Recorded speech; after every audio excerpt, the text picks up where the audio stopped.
What's up, homies and homettes? We're back, and today we're going to be covering 5 reasons why you aren't optimizing the post-diet period.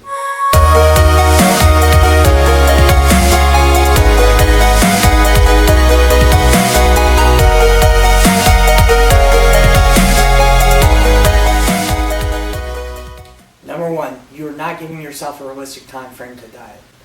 The reality is everyone wants immediate results, and people tend to sacrifice the long-term vision for those immediate results. The reality is the harder you push things in an acute time frame, the more your body is going to want to get back into homeostasis after you've gotten out of that diet. Furthermore, mentally it's going to be harder because your energy is going to be lower.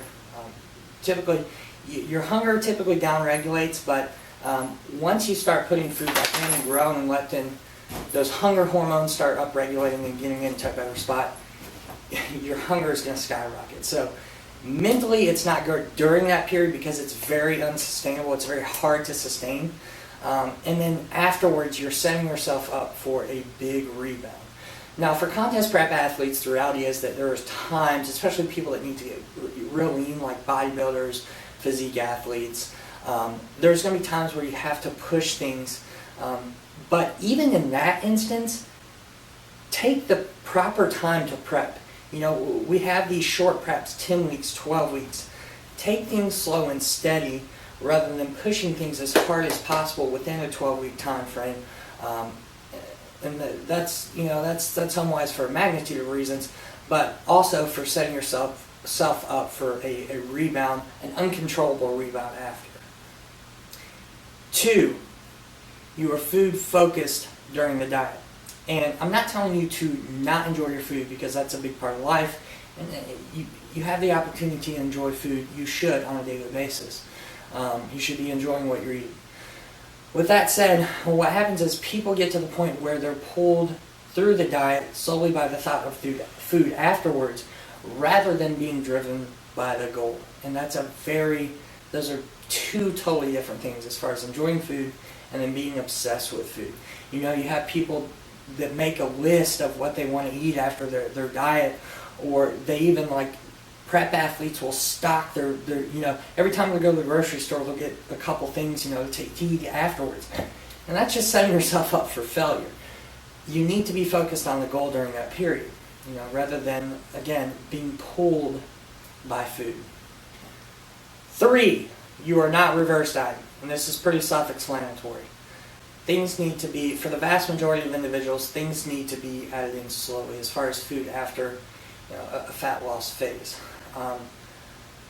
And the same goes for cardio as well. That's something I see very often. People go from doing 7 days of cardio a week, an hour a day, and then they just drop it all. And the reality is that is calories that you're burning out. So the calorie in, calorie out equation, is still tipped in a negative way, a way that we don't want. So you slowly decrease cardio, you slowly increase food, and you watch the scale, the mirror, take things slowly, and properly reverse diet. 4, this is on the mental side, but you aren't able to look at long-term goals and really digest them. What happens is people like to see quick results as far as outsiders, and they'll give you accolades for seeing these sudden transformations, and that's it's very positive and driving to us. Again, we're social creatures, and we thrive off of that affirmation from others. But what happens is that affirmation is going to come to an end, because your diet will come to an end, and you have to focus on building muscle, building tissue, getting a better physique. That does not happen during a diet. It doesn't happen during a calorie deficit. And so what happens is people lose that immediate affirmation from others, and they feel lost. So what you have to do is be able to flip that switch and really get back to that internal drive of truly becoming better, and not solely relying on those external accolades. Now, I'm not telling you, again, not to take those to heart, because, again, we're social creatures, and we need to be a part of that arena, we need to have that affirmation. But you need to have a balance between the two, because when the time comes, if you truly want to get better, you have to step back and again focus on the long-term goals and have that be your driver instead of these daily hits of reassurance from others. 5, and potentially one of the most important, goes back to the mental game, you get stuck in being lean. And this happens with contest prep athletes, happens with general clients, it happens with everybody, but people want to be lean. They don't. It's very hard for someone to digest putting fat back on initially, because the reality is we tie emotions to body image. Our society is built around body image being tied to who you are, and so we attribute a lot of emotional energy into that. So it's very hard for someone to be able to come out of that state and really capitalize on the opportunity that they have after a diet, after their body being ready to grow. If there's any period that you can make significant improvements in your physique, it's after a dieting phase, after a hard dieting phase. Your body is ready to soak up nutrients, you're ready to get stronger, you're just in an optimal place to add lean muscle tissue.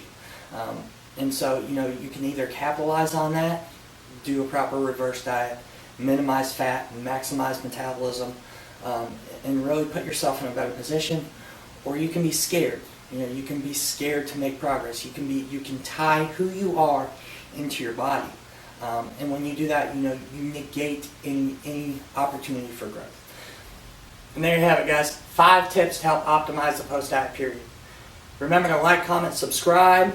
And if you have any questions whatsoever, let me know. Or if you have any topics you want covered in this series, please do let me know, and I will be glad to do so. Until next time, peace.